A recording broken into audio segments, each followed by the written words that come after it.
Xo'p, assalomu alaykum hurmatli do'stlar, qadrli vatandoshlar. Joninglar omonmi, tinchmisizlar? Xo'p, bugun bizda mehmon bor. Surxondaryo viloyati Qumqo'rg'on tumanidan dastlab bizga murojaat qilib chiqqandilar onaxonimiz. Kadastr masalasi bo'yicha edi. Kadastr. Kadastr bo'yicha biz borib surishtiruvlar o'tkazgandik. Tuman kadastr agentligi, tuman rahbariyati kelib, siz murojaatingizni hal qilib berishga va'da berishgandi. Qumqo'rg'on tuman kadastr agentligi va hokimiyat vakillari kelib tezkor ravishda o'rganish o'tkazgan edi. Undan keyin natija bo'yicha hozir yana norozi bo'lib kelyapsiz. Ya'ni o'sha gapirilgan gap gapirilgan o'rnida qoldi. Bir boshdan bizga tushuntirib bering, nima bo'ldi o'sha biz borganimizdan keyin biz ketdik. Undan keyin nima holatlar yuz berdi? Undan keyin hech qanday o'zingizni bir boshdan tanishtirib, manzilingizni. Assalomu alaykum, hurmatli aziz vatandoshlarim, muhtaram prezidentim. Men Surxondaryo viloyati Qumqo'rg'on tumanida yashayman. 25 yildan beri Karsaqo bolaga nogiron turmush o'rtog'im bilan birga yashab, qarab kelaman. Bitta farzandim bor. Shu bir qo'shnimizni bir xonali uyini sotib olgan edim. Shu hujjatlari hech uning ham hujjati bo'lmayapti. U egasi ham rozi, men ham rozi. Faqat shu anchadan beri qilib beramiz deb sarson 3 yil, 4 yildan beri sarson sargardon bo'lib kelyapman. Mana Toshkentdan bu akalarga murojaat qildim. Necha marta kadastrlarga kiryapman, boryapman, mahallalarga boryapman. Dallotnomalar qilib uyim mana dallotnoma qog'ozlardan to'lib ketdi. Sudli qog'ozlar ham to'lib ketdi. Hech qanday nima hal bo'lmayapti, umuman yechimini topmayapti. Nahotki shuncha yildan beri murojaat qilyapman, hech kim tinglamayapti meni. Bir ozgina yordam berib yuborsa bo'ladi-ku. Mana sog'liklarimni yo'qotdim, sog'ligim bo'lmayapti hozirgi kunda.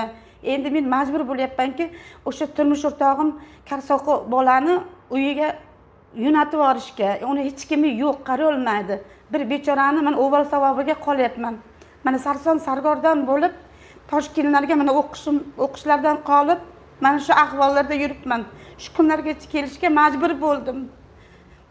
Endi hozir hurmatli vatandoshlar, biz borganimizda kadastr vakillari kelib, o'sha opamiz uylarini qonuniy ro'yxatdan o'tkazish, ya'ni 937 aksiya doirasida qilib beramiz deb va'da berishgan edi, lekin undan keyin yana sarsongarchiliklar o'sha o'zlari bergan va'dani ustidan chiqmaganidan keyin mana yana Toshkentga endi prezident qabulxonasiga kiraman deb kelibdilar hozir opamiz. Endi bir narsa savol tug'iladi-da, mana shu mana blogerlarga murojaat qilib kelishyapti aholi va biz murojaatlarni yoritib rahbariyatga ko'rsatib beryapmiz. Ya'ni biz o'zimizcha bir holat yaratmayapmiz. Aksincha o'sha bor narsani boridek qilib bizga norozi bo'lib kelgan insonning murojaatini ochiqlik siyosati orqali sizga ko'rsatyapmiz. Va buni nazdida biz sizga yomon ko'rinyapmiz. Buni nazdida biz sizga go'yoki bir dushmandek, go'yoki bir davlat to'ntarishini xohlagan insondek gavdalanyapmiz-da. Lekin borini boridek ko'rsatib bergan odam, xatoyingizni xato sifatida yuzingizga gapirgan odam sizga dushman bo'ladimi? Sizga dushmanchilik qiladimi? Endi hozir men harakat qilaman, turmush o'rtoqlari pochkalari qurilgan, ha? Bitta pochkasi qurib ketyapti. Bitta pochkasi qurib ketadi, gapira olmaydilar. Kateterlar ichida qolib ketgan. Operatsiya qilinishi kerak edi. Operatsiya bo'yicha ham pul mablag' zarur edi. Yo'q, uni qilgani yo'q. O'z vaqtida 5 million pul berilishi kerak edi, u pullar ham berilgani yo'q. Boraman, faqat senmisan, sendan boshqa kishi yo'qmi? Mana shu ahvol. Yaqinda ham prezidentimiz tarafidan kimga yordam berib qo'ydingiz degan savolni bermadingizmi? O'sha kimlarga siz yordam beryapsiz? Undan tashqari hokim yordamchisi sizni nomingizga kredit rasmiylashtirilganligi haqida ma'lumot berdingiz. O'sha hokim yordamchisini biz chaqirdik. mana shu oyni ichida bu kreditni yopib beraman deb va'da berdi. O'shanda mahalla yordamchimiz kelib, uyimga kelib, Anor bankdan 20 million 800 ming chiqarib oldi. Nomimga mana ko'ryapsiz, men mahallada ishlayman deb menga aldov yo'llari bilan kirib oldi-da, telefonimdan 20 million 800 ming Anor bankka telefon qilib, cho'rnidan chiqarib turing 1 soatga iltimos.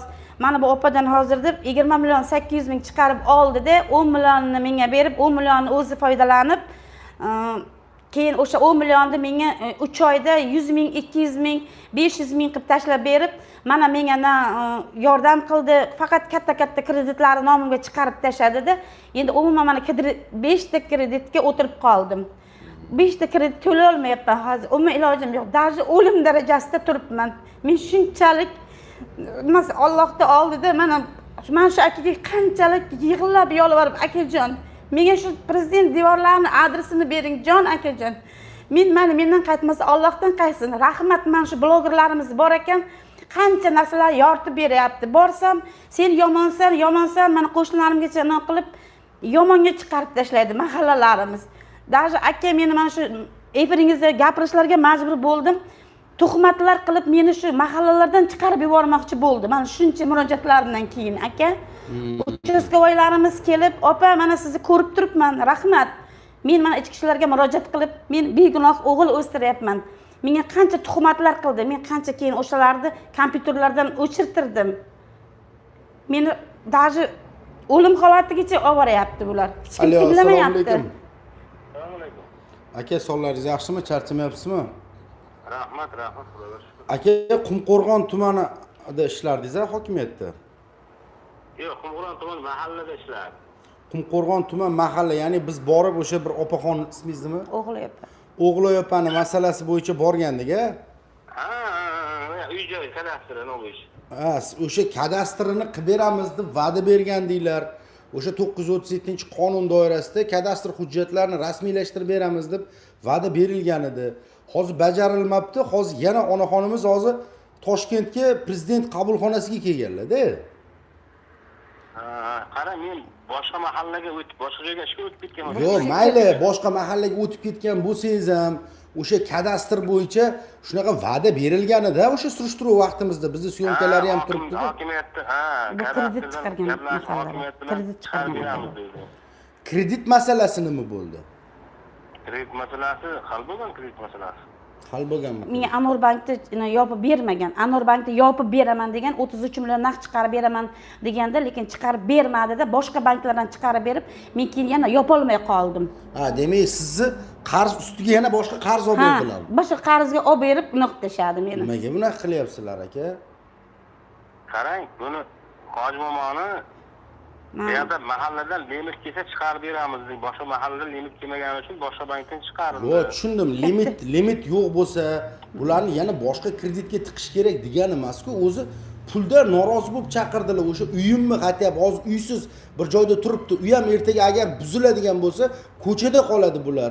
O'sha qaytayap kadastrni chaqirib, hokimlik chaqirib, o'sha tumanda bor-ku, nimaga faqat prezident ishlash kerakmi? Faqat prezident shu kadastrga ham aralashsinmi endi? Shu kadastrni chaqirib, yolg'iz ayol nogiron boqyapti. Bir nafar farzandi bor. Kelinglar, yordam qilaylik deb endi biz Toshkentda har deb boravermaymiz Surxondaryoga. Ha, shunday. Yordam qilsanglar bo'ladi-ku, o'sha misol uchun bor-ku. Endi oddiy bir kadastr masalasiga ham prezident qabulxonasiga kirib sarson bo'lib yurmaydilar-ku bu kelib. Arzimagan masala. Hozir menga hokimiyat axborot xizmatining raqamini bering. Bo'lsa agar. Hokimiyatdan u raqam menda yo'qdi, hozir o'sha mahalla raisining nomerini topib beraman. Ha, mahalla raisining iloji bo'lsa shu hokimiyatga aloqaga chiqinglar. Hozir menga srochno hokimiyatdan Qumqo'rg'ondan chiqishsin, telefon qilishsin. Bu o'sha pul Xullas, mana shu hokim yordamchisi lavozimida ishlab keladi. O'zi hokim yordamchilari nima vazifani bajaradi? O'sha tumanda nima vazifa bajaradi? Ularning vazifasi nima? Aholini aynan kam ta'minlangan, qiynalayotgan qatlamini rahbariyatga ko'rsatib berishmi yoki-da o'sha aholini ichidagi bir qanaqadir noqonuniy narsalarni hokimga xabar berib turishmi? Uni vazifasi o'zi nima? Mahalla yettiligi degan narsa bor. Ba'zi joylarga boryapmiz, mahalla raislari g'udayib ketgan. Go'yoki o'zini o'sha tumanning hokimidek his qiladi-da. o'sha tumanni rahbaridek o'zini his qiladi. Lekin bu ishlash ham kerak-ku degan savol tug'ilyapti. Nima vazifani bajaradi? Hozir bitta kadastr masalasi bo'yicha ham prezident oldiga kiraman deyaptilar. Tuman hokimi nima qilyapti? 3 yildan beri sarsonman. 3 yildan nahotki bir marta kelib uyimga yashayotgan ahvolimni ko'rmaydi. Yo'q, men demoqchi bo'lganim hokimni qabuli bor. Mana tuman rahbariyati qabul o'tkazadi. O'sha aholini murojaatlarini eshitadi. O'sha qabullarga borib kirganmisiz? Borganman. Nima degan javob beryapti? Qilib beradi, hokim qarori yo'q, kadastrga boring, uni biz qila olmaymiz, bizdan ketgan deb necha marta hokimlar kelib almashib ketyapti. Mana mahallamiz o'tgan va'da bergan mahallamiz ham almashib ketdi. Men shunday bo'lib, buni bo'lib ketyapman. O'g'lim ham mana juda ham siqilyapti. Даже prямой efirlarga TikTok kanallariga olib chiqyapti. Ya'ni bu bolacha kuni kecha men kanalimizga joylaganimiz o'sha prezident bilan ko'rishmoqchiman. Prezident bobo, men bilan ko'rishing. Bizga yordam qiling, biz qiynalyapmiz deb murojaat qilib chiqqan bolakay kanalimizda mana shu bola bo'ladi. Endi bu kimdir gapirib chiqsa provokator hisobida qabul qilish, kimdir o'zini dardini gapirsa ko'z bo'ylamachilik qilyapti deyish bilan misol uchun aholini tinchitib bo'lmaydi. Chunki hozir misol uchun xalq o'zi ham ko'rib turibdi, vaziyat o'sha televideniyada maqtayotgan holatdagidagi emas.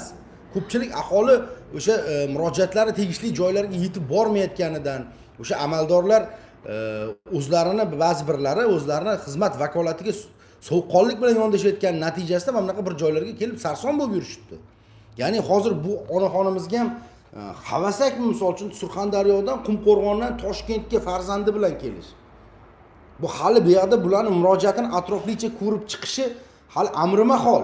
Bu hozir borib bir dargohga ariza yozasiz, u murojaatingizni ko'radi, adresiga qaraydi-da hududiyga jo'natadi. Ya'ni o'sha Surxondaryo viloyatiga jo'natadi. Surxondaryomda qaraydi-da, bu Qumqo'rg'onniki ekan deydi. Qumqo'rg'onga jo'natadi. Siz norozi bo'lib kelgan shaxsiy sizni murojaatingizga qarata javob beradi. Mana deydi. Nima qilarding u yoqqa borib? Baribir menga keladi-yu deydi. Ya'ni odam ustidan kulgandek qilib tashlab ketadi. Respublika idoralariga murojaat qilishi bir aholiga bir foydali tomoni bormi? Mana ko'rsatib beringlar. Yo'q, unaqa emas deydigan bironta bir chiqsin. Mana kameramizni qo'yamiz. Bir necha isbotlari bilan ko'rsatib beramiz. Bizni mot qiling, biz qoyil qolamiz. Asosi bilan ko'rsatyapmiz. O'tgan gal bordik, keldik surishtiruv, mayli, bizni tumanimiz o'zimiz ishlaymiz. Biz faqat bee'tibor qolib ketibmiz bu holat bo'yicha deb bizga va'da berishmaganidan keyin tarmoqqa masalani e'lon qilmadik. Ya'ni o'shandan keyin ham o'sha hokimiyat vakillari borib o'rganish o'tkazishsa bo'lardi. O'rtalab ko'rayotganlar shu ekranga 2 marta urib qo'yamiz. Auditoriyamiz kengayishida, mana shu prosmotr ko'payishida yordam bergan bo'lasizlar. Iltimos, hamma like bosib qo'ysin. 23 ta like bo'pti. O'sha kerakli joylarga yetib borsin. Murojaatlarni eshitsin. Bittasi yozyapti. Limit degan narsa deyishyapti. O'shanga e'tibor qarating deyapti. Ya'ni limit deganda o'sha sizga berilishi kerak bo'lgan kreditni olib boshqa narsaga ishlataverganmi shunda? Ha. Nima deydi? Telefonimdan oldi 20 million 800 ming. Dastlab oldi 20 million 800 ming oldida sizga bermadi, uni ishlatib yubordi. 10 millionni siz ishlatib turasiz dedi. 10 million men ishlatib turay dedi. Men hokim yordamchisi bo'lib ishlayman. Mana o'zingiz bilasiz, xonam mana keyin dedi. Limit keladi 33 million naqd chiqaramiz dedi.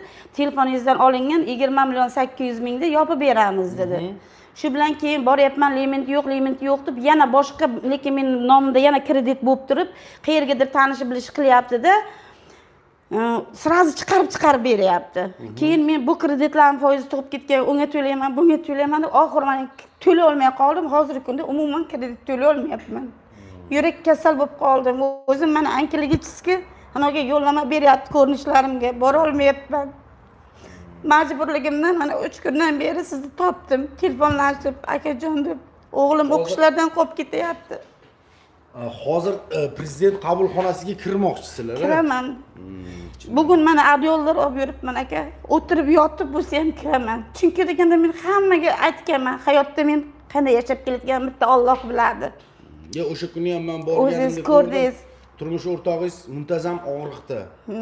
Og'riq bor, u ya'ni tushunmaydi, Allohning oldida bir nogironni ko'chada qoldirmayin deb mayli hamma har narsa deb gapiradi. Or nomus ularga chidab kelyapman aka. Lekin bitta Allohdan qo'rqaman, men shu begunohim ham ko'ra, men qatori azob chekib kelyapti. Bir sinfdoshlarini olib kelib o'ynata olmaydi. Yig'lab kirib keladi ko'chalardan. Uyim yo'q deb murojaat qildim. Mahallamizda ishlayotgan Dilfiz opa deputatni olib kelib, shoshmang o'g'li opa, mana siz rasmga tushing deyapti. Nimaga tushamiz? Ha, sizga uy beriladi, mana uy qiladi deb deputatni yonimga olib kelib tushiryapti-da, arqadan nimaga kelmayapti? Nimaga meni ro'yxatga qo'ymayapsizlar uyi yo'qqa? Ha, menga berar, bo'lmasam shu nogiron odamga berar-ku, bitta uyga очередga qo'yingizlar meni ham desam, yo'q dedi, sizning uyingiz bor deb, deputatni ham mana uyi bor deb unaqa qilib yuborgan. Qarang, o'tgan gal borganimizda hokimiyat vakillari uyga ro'yxatga qo'yib beramiz deb hokimiyat va'da bergandi bizga. Yo'q, qo'ygani yo'q. Qo'ymadi undan keyin. Yo'q, qo'ygani yo'q. Ya'ni o'sha davlat tomonidan tekinga emas, baribir ular ham qaysidir to'lov asosiga chiqariladi. O'sha bosh to'lov hatto davlat tomonidan bir yengillik bo'lgani uchun ro'yxatga qo'yib beramiz deyshuvdi. Ha, men o'shani ham aytdim, mayli, uyimdagi bor narsamni sotdim, hozir hech narsam qolmadi. O'qishga kirdim, kontrakt to'ladim. Hozirgi kunda mana bog'chada ishlayapman tarbiyachi bo'lib, lekin kreditga olib ketib qolyapti. Men o'shanga bir o'zim hech kimdan bir bo'lmayin, o'zim harakat qilib bir uy olayin degan edim, mana kreditga olib ketib qolyapti. Endi men to'lay olmayapman aka. Chidab turibman, shu o'g'lim bitta shu nima bo'lar ekan, kelajagim, hayotim nima bo'lar ekan deb sabr qilib turibman. Majburligimdan mana prezident inosiga mana qancha chiqqanman, TikTok unalarni ko'ring. Prezidentdan yordam so'rayapti. Mana shugina go'dagim. Yashab o'tirgan na derazamiz bor, na ko'rdingiz borib ahvolimni, aka. Ko'rdim. Yo, endi o'zi bir kichkinagina joy, uni uy ham deb bo'lmaydi, opa. Bir xonali joy, bitta hojatxona, kichkina yo'l. O'sha hojatxonalarni o'zim qurdim. O'zim qurdim aka o'shalarni ham. Mahalla ham ko'rdi. Shunday necha kvadrat uy? Bundan kichkina. Bundan kichkina 3,5 ga 4. Bir xonali joy. Ya'ni bir xona. O'sha ba'zi bir joylarda ko'ryapmiz-ku, hokimlar bir joyga kirib boradi-da, "Va, shunaqa sharoitda yashayapsizlarmi? Shunaqa tez uy berlaring" deb telefon qilib internetlarga chiqaradi-da. Aholi boshqa narsani gapiryapti-ku, mayli bitta odamga berarsizlar, lekin bu davlat byudjetiga tushayotgan o'sha kambag'allikni qisqartirish bo'yicha berilayotgan topshiriqlar qayerga ketyapti ular? Mana qariyb 1 yildan oshdi, bergan va'dangizni ustidan bajarmabsiz. Bu narsa tarmoqqa chiqarib, o'sha tarmoq orqali harakat qilinmayotganidan harakat bo'lmayapti sizlarda. Hozirda mana ba'zi bir axborot tizimlari g'o'day olgan, nimagaki blogerlarga go'yoki bosim bo'lyapti. Bo'ldi, bularning faoliyati to'xtaydi deb. Bekorlarni 5 tasini aytibsiz. Agar biz ketsak, o'rnimizga boshqasi keladi. Faoliyat yuritadi. Sizga rahmat aka. Lekin siz shunday bordingiz, bizni ko'rdingiz, o'rgandingiz. Lekin shu nima desam, o'sha vakillarni mayli shu Qumqo'rg'on nomiga dog' tushirmayin deb ancha vaqt tarmoqlarga narsalarimizni qo'ymadingiz ham. Sizdan men juda ham ko'p norozilar bo'lib yig'ladim aka, nima deganingizda siz ularni o'yladingiz, qilib qolar yordam deb. Lekin mana ko'rdingiz, bitta yordam qilgan yo'q. Hozir mana biz chiqaryapmiz-da, sizlarning murojaatinglarni hukumatga biz yetkazib bersak, bizni go'yoki provokator sifatida qabul qilyapti-da. Lekin biz borini chiqaryapmiz. Bor narsani yoritib beryapmiz. Agar ochiqlikdan qo'rqadigan bo'lsanglar, kimgadir yordam berishda kimdandir qo'rqadigan bo'lsanglar, o'sha prezident ajratayotgan mablag'larni yeb qo'yayotgan bo'lsanglar, unda kechirasizlar, sizlarni ko'rsatish kerak. Sizlarni butun dunyoga ko'rsatish kerak. Endi aynan men Qumqo'rg'on hokimi shunaqa demoqchi emasman. Mana Qumqo'rg'ondan bitta Hojibobo chiqyapti, Shoberdi Hojibobo. Mana dod deyapti, adolatsizlikdan dod deyapti. Ulug'bek Qosimov bilan yarashdik, boshqa qildik degan ma'noda chiqish qildi. Undan keyin yana mana idoralar tomonidan bosim bo'layotganligi yuzaga chiqyapti. Bu tugash kerak-ku, bu kimdir ishlash kerak-ku. Aholi faqat prezident oldi kadastr masalasi bo'yicha ham prezident oldiga kelsa, boshqa narsalar prezidentdan boshqa rahbar yo'qmi, ishlamayaptimi shunda? Bo'ldimi? Qolgan faqat oylik olib o'tiribsizlarmi? Qumqo'rg'ondan juda ko'pchilik norozi bo'lib kelyapti. Yaqinda biz umumiy murojaatni mana daftardagi murojaatni yig'ib Qumqo'rg'onga boradigan bo'lsam, kami bir hafta men murojaat o'rganishim kerak. Qumqo'rg'ondan shunchalik ko'p murojaat. Ayni kadastr tizimi bo'yicha. Ko'p joylarda hokimlar beryapti topshiriqni. Bajaringlar deyapti, qilinglar deyapti. Lekin kadastr bajarmayapti bu narsani. bajarmayapti. Va'dani beradi, quruq va'dani beradi, kamerani oldiga kelib chaqirib, javob ber, bu nima uchun bunaqa bo'lyapti degan gapni gapirsa, gapira olmaydi. Bilmayman, qo'rqadi nimagadir.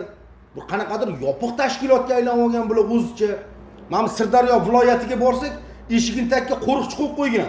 Qo'lida dubinkasi bilan aylanib kiradigan. Go'yo Shveysariya bankiga kiryapsan. Bu kadastr agentligiga kim bostirib kiradi? Kirayotgan payt qo'lidan telefonni olib qolyapsizlar kadastrga. Bu nima uchun? Pora so'rayotganini telefonga yozib olmasligi uchunmi? Nima uchun? Telefonni olib qolish strategik obyekt emas. U davlat sirlari berkitiladigan idora emas u.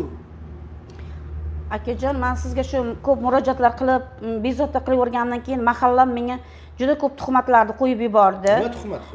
Aytdi, xulqi buzuq, uchastkovoyimiz yangi kelgan, yoniga borgandagina mana shu ayolni xulqi buzuq deb qo'yasan, kompyuterga kirgizasan degan. Keyin o'sha menga telefon qilib, uchastkovoy meni tanimaydi, keldi-da, xulqi buzuq deb uchutga qo'yib qo'ydi meni. Keyin men hamma umuman kasal bo'lib qoldim. Mana shu qanday gulday farzandimni o'stiryapman, nima uchun bunday tuhmat qiladi bular deb tushunmayapman. Qandaydir hasadgo'y bo'lyapti. Keyin qo'shnilarim bordida 5-6 tasi birdaniga uchastkovoyning ustidan chiqib tashladi, 102 qilib tashladi. Bu ayol juda yaxshi ayol, nima uchun bunday qilyapsizlar, tushunmayapmiz deb men tarafimda oldi qo'shnilarim. Rahmat. Keyin uchastkovoy meni keyin kech tushundi. Opajon dedi, sizda dedi o'zi kelib menga aytdi, sizga dedi haqiqatdan hasad inolari bor ekan dedi. Meni kechiring opajon, men mana sizni chiqaryapman dedi. Sizga qandaydir endi bosim o'tkazyapti dedi. Siz o'zingiz ko'ring mana dedi. Ya o'zi hozir profilaktika inspektorlari bilan ko'p joylarda mana Surxondaryoga sho'rchiga bordik yaqinda. Profilaktika inspektori orqali mahalla raisi xalqqa bosim qilmoqchi bo'lyapti-da. Ya'ni tushunmayapti nima bunaqa bo'layotganligini. Keyin oqibatda tushunib yetyaptiki, ya'ni mahalla raisi o'zini qilgan xatosini o'sha davlat tashkilotlari orqali yopmoqchi bo'lyapti. Lekin yo'q, qonun o'zining kuchini ko'rsatdi, masala prokuraturaga chiqdi. Xo'p, endi bizni hozir murojaatimiz, men sizga o'sha prezident qabulxonasiga ham olib boraman, o'sha ko'rsataman, kiring, mana murojaatingizni bildiring o'zlariga. Ijtimoiy tarmoq orqali bundan buyog'iga qanaqa videoyingiz bo'ladigan bo'lsa, marhamat menga tashlab bering, men chiqaraman, o'rtoqlar, qo'yaman. Ana agar asossiz bo'layotgan bo'lsa, har bir hokimlikda davlat olib bergan axborot xizmatlari bor. Ularga davlat oylik to'laydi. Ularga mablag' ajratgan. Ularga mana bunaqa syomka qiladigan texnikalarni davlat tomonidan olib berilgan, hokimiyat tomonidan. Biz o'zimiz pulimizga sotib olamiz bularni. Biz o'zimiz pulimizga foydalanamiz bundan. O'sha borishimizda bir joyga murojaat o'rganishimizda bizdan davlat sarmoya ajratib bermaydi. Bloger nima qildi ekan, qanaqa qildi ekan, buni orqasini ko'lamasdan murojaatga e'tibor qaratsanglar yaxshi bo'lardi. Bo'ldi opa, hozircha yetadi. Murojaatni boridek chiqarib beramiz. Bu jiyanni ham o'zini endi o'zi bekor qilib Toshkentga olib kelib, men o'sha yerda o'zidan bir harakat qilardik. Mayli, borib ko'ring. O'sha prezident administratsiyasi xodimlari o'tirishadi, u prezident qabulxonasida ham. Men o'ylaymanki, sizni o'rganib chiqishadi. Kirmasak bo'lmaydi. Mana shu o'zi aytib kelyapti. Oyijon yuring, xojona yuring, bormasak bo'lmaydi deb. Ishonasizmi? Даже kelganimcha mana shu yerga 200 ming yo'l kira qarz olib keldim. Mana hozir yonimizda 100 ming pulimiz qoldi. O'shani ham hozir 40 ming shiga taksida keldim. Qayta bora charchadim. Даже yegal uyimizda nonimiz qolmadi. Hamma mayli, nima deb o'ylasin. Lekin men o'sha gung odamga turmushga chiqqan bo'lsam ham, boshqa kishiga turmushga chiqib, lekin o'sha insonni ko'chada qolmasin deb olib yuribman aka, or nomuslarimni. Karta raqamingiz bormi? Bering. O'shaniki borda. Nechi? Oyog'ingizdami kartangiz? Nechi karta? 8600 8600 0610 0610 6758 6758 4606 4606 Saidov Jo'ra chiqadi. Jo'ra Saidov chiqyapti. Mana men kecha Toshkentlarga keldi o'g'lim, ayajon parklarga bemalol nima qilib, choy poy ichib, nima qilib ketasizlar. Mayli, rahmat aka. Agar kim agar bular men ham yordam qilaman deydigan bo'lsa, mana karta raqamlarni eshitdinglar, Saidov Jo'ra chiqadi. Men o'tkazdim opa, unaqa nima qilib o'zingizdan tiyib o'tirmang. Avvalo o'ylaymizki, tepadagi rahbarlarimizni ham, o'sha Qumqo'rg'on tumani hokimligini ham bir vijdoni qalqib ketardi. Haqiqatan ham o'sha prezident tomonidan kam ta'minlanganlarga, muhtojlarga ajratayotgan pul mablag'lari egalariga yetib borsa, ular mana bunaqa qarz olib davlat idoralariga kelib, respublika boshqarmalariga kelib sarson bo'lib yurmasdi. Men shuni Videoni hozir biz yo'naltiramiz. Mayli. Videoni chiqaraylik. Mana bu prямой translyatsiya ketyapti hozir. Borib biz yana qayta surishtiruv o'tkazamiz. Ya'ni o'sha bizga uchrashib erkak sifatida va'da bergan rahbarlarni yana o'sha joyga yig'ishga majbur bo'lamiz. Ya'ni erkak kishi va'da berdimi, bajarish kerak. Endi bularni puli yo'q ekan, bir so'm bera olmas ekan degan ma'noda agar kutayotgan bo'lsanglar, kechirasizlar, unaqa imkoniyati yo'q bularning. Beringlar bitta odamga o'sha o'zlaring vakolatlaring doirasida kelib chiqib bir xolis xizmat qilinglar. Mana o'sha ko'rib turibdi, bu dunyoda aholi o'sha xalq duo qilmasa ham Xudo ko'rib turibdi, ajrini olasizlar. kecha mana shu xalqdan shugina go'dakkanam Toshkentga keldi. Orzu havas parklarni ko'raman deb TikToklarga murojaat qilib chiqdi. Akalarim, menga ozgina yordam qilingizlar, men ham shu bir parklarni ko'rib ketayin deb o'zi chiqdi mana shu. Shunday orzu havaslarni qilib majburligimdan keldim. O'ynab yurganim yo'q. Ko'radi, ko'rsin, meni bitta narsa ahvolimni borib ko'rsin, qanday yashayotganimni, faqat chetdan ketmasin. Xalqqa ham yolg'on gapiryapti. Uni endi haqiqatni gapiraman. Mana siz o'zingiz ko'zingiz bilan ko'rdingiz. Ko'rdim mana borib. Endi opa mayli, siqilmang, inshaalloh hammasi yaxshi bo'ladi. O'sha oyi 15 qorong'i bo'lsa 15 yorug' bo'ladi deydi. Xudo xohlasa mana oldingizda farzandingiz bor. Ulg'ayib katta bo'lsa sizga boquvchingiz bor ekan. Inshaalloh. O'zim ham sog'ligimni yo'qotyapman. Ularni ham vijdoni qalqib, xudo xohlasa yordam berishadi. Borni bordek qilib chiqaramiz. Qancha qisqa lo'nda bo'lsa ularga ham shuncha yaxshi. Yana bir narsani ma'lum qilib o'tamiz. Agar bundan keyin ham videomizdan keyin ham bir o'zgarish bo'lmaydigan bo'lsa, borib biz o'sha Qumqo'rg'onning o'zida o'sha hokimga berishga harakat qilib ko'ramiz mana shu savolni. Hozircha yetadi. Rahmat.